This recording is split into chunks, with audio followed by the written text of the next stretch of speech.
সকালের সময় ছিল। বাজারে রাস্তার ধারে লতা দেবী প্রতিদিনের মতো নিজের ঝুড়ি নিয়ে মাছ বিক্রি করছিলেন। তার দুই ছেলে রাজ আর দীপ সীমান্তে গ্যাসের সেবায় নিয়োজিত ছিল। দুজনেই আর্মির অফিসার। তাদের বিন্দুমাত্র ধারণা ছিল না তাদের মা কেমন কষ্টে দিন কাটাচ্ছেন এবং আজ তার মায়ের সঙ্গে এমন কিছু ঘটতে যাচ্ছে যা তাদের আত্মাকে কাঁপিয়ে দেবে।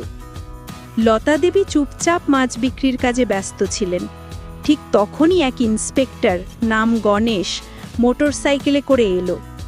সে বাইক রাস্তার ধারে থামিয়ে চিৎকার করে বলল, তোমার এত সাহস কোথা থেকে এলো? রাস্তার ধারে মাছ বিক্রি করছো? এতে তো যানজট হতে পারে, তাড়াতাড়ি এখান থেকে সরে যাও। এমন বলেই সে জোরে লাথি মারল লতা দেবীর ঝুড়িতে। মাছগুলো মাটিতে ছিটকে পড়ল। চারদিকে মাছের গন্ধ ছড়িয়ে পড়ল আর লোকজন থেমে দাঁড়িয়ে তামাশা দেখতে লাগল। ইন্সপেক্টর আরও রেগে চিৎকার করল, এটা কি তোমার বাপের রাস্তা যেখানে খুশি সেখানে বসে মাছ বিক্রি করবে? বিক্রি করতে হলে নিজের জায়গায় গিয়ে করো। লতা দেবী চুপচাপ তার কথা শুনে যাচ্ছিলেন, অপমান সহ্য করছিলেন। চোখে জল চলে এলো, কিন্তু কিছু বললেন না। মাটিতে পড়ে থাকা মাছগুলো এক এক করে কুড়োতে লাগলেন। ভিড়ে দাঁড়িয়ে থাকা মানুষজন শুধু দেখছিল। কেউ প্রতিবাদ করল না, কেউ সাহায্যও করল না। ভিড়ের মধ্যে এক যুবক ছিল যে সোশ্যাল মিডিয়ায় খুব জনপ্রিয়। সে নিজের মোবাইল বের করে পুরো ঘটনাটা রেকর্ড করল। ইন্সপেক্টর তাকে বকতে থাকলো, অপমান করতে থাকলো, আর লোকেরা হাসতে হাসতে দেখতে লাগলো। লতা দেবী মনে মনে ভাবছিলেন, যদি আমার দুই ছেলে এই ঘটনা জানতে পারে তাহলে কি হবে? ঈশ্বর করুক তারা যেন কখনো না জানে, না হলে ঝড় বয়ে যাবে। চোখের জল মুছে মাছগুলো আবার ঝুড়িতে তুলে তিনি ধীরে ধীরে বাড়ির দিকে রওনা হলেন। এদিকে যে ছেলেটি ভিডিও করছিল সে বাড়ি ফিরে ভিডিওটি আপলোড করল। ক্যাপশনে লিখল, এই বৃদ্ধার কোনো দোষ ছিল না, কিন্তু ইন্সপেক্টর তার মাছ ফেলে দিল আর রাস্তার মধ্যে অপমান করল। এটা কি ঠিক? ভিডিওটি দ্রুত ভাইরাল হয়ে গেল। মানুষ শেয়ার করতে লাগলো, মন্তব্য করতে লাগলো, সবাই ঘটনাটিকে ভুল বলল। কিছুক্ষণের মধ্যেই ভিডিওটি রাজের মোবাইলে পৌঁছে গেল। ভিডিওটা দেখেই তার রক্ত ফুটে উঠল। সে ভাবতেও পারছিল না যে তার মায়ের সঙ্গে এমনটা ঘটতে পারে। রাজ সঙ্গে সঙ্গে তার ভাই দীপকে ফোন করে ভিডিওটা পাঠালো। দীপও দেখে রাগে লাল হয়ে গেল। দুই ভাই তৎক্ষণাৎ ছুটি নিয়ে গ্রামের পথে রওনা দিল। রাস্তায় রাজ বলল, ভাই, মা কখনো আমাদের বলেনি যে বাড়িতে এত কষ্ট চলছে। এখন দেখ, ওই ইন্সপেক্টরের যা করা উচিত সেটা করব।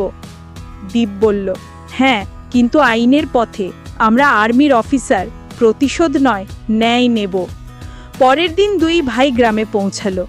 মাকে জড়িয়ে ধরল আর জিজ্ঞেস করল, মা, এটা কবে থেকে হচ্ছে?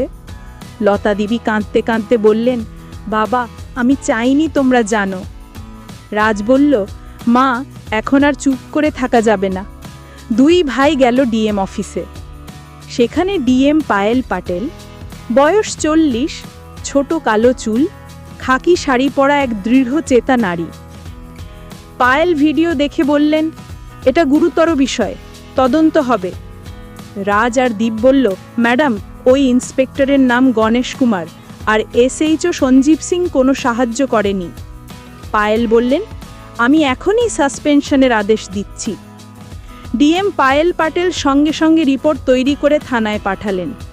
থানায় হইচই পড়ে গেল। সিপাহীরা বলল, ভাই, এই ছেলেরা সত্যিই করে দেখিয়েছে, আমরা ভাবতেও পারিনি বিষয়টা ডিএম পর্যন্ত পৌঁছে যাবে। ইন্সপেক্টর গণেশ কুমার আর এসএইচও সঞ্জীব সিংয়ের হাতে আদেশ পৌঁছে গেল। লেখা ছিল, আপনাদের দুজনকে অবিলম্বে সাসপেন্ড করা হলো। তদন্ত শেষ না হওয়া পর্যন্ত কোনো সরকারি পদে কাজ করা যাবে না। গণেশ কুমার কাগজটা মাটিতে ছুঁড়ে ফেলল, কিন্তু সঞ্জীব সিংয়ের মুখে ভয় ছিল। সে বলল, এই ছেলেরা আমাদের জীবন শেষ করে দেবে। আমি বলেছিলাম ওর সঙ্গে ঝামেলায় যেও না। সন্ধ্যা হতে হতে টিভি চ্যানেলগুলোতে খবর চলতে শুরু করলো। ইন্সপেক্টর ও এসএইচও সাসপেন্ড, আর্মি অফিসারের মায়ের ন্যায় মিলল, ভাইরাল ভিডিও হয়ে উঠল অস্ত্র। পুলিশ অফিসারদের ওপর পড়ল শাস্তির গরম হাত। খবর শুনে রাজ আর দীপের ফোনে কল আসতে লাগলো। কেউ অভিনন্দন জানালো, কেউ মিডিয়া ইন্টারভিউয়ের জন্য ডাকলো। কিন্তু রাজ বলল, এটা শুধু আমাদের মায়ের বিষয় নয়, এটা তাদের সবার জন্য যারা চুপচাপ অন্যায় সহ্য করে। যখন খবর লতা দেবীর বাড়িতে পৌঁছালো, রাজ বলল, মা, এই জয় শুধু আমাদের নয়, সেই প্রতিটি মানুষের যারা অন্যায়ের বিরুদ্ধে দাঁড়ায়। লতা দেবী চোখের জল নিয়ে তাদের জড়িয়ে ধরলেন, বললেন, তোমরা শুধু আমার মানই বাড়াওনি, পুরো গ্রামের মান বাড়িয়েছ। বন্ধুরা, ভিডিওটা ভালো লাগলে একটা লাইক দিন, যতটা সম্ভব শেয়ার করুন, আর চ্যানেলটা সাবস্ক্রাইব করতে ভুলবেন না। আর আপনি কোথা থেকে দেখছেন কমেন্টে জানাতে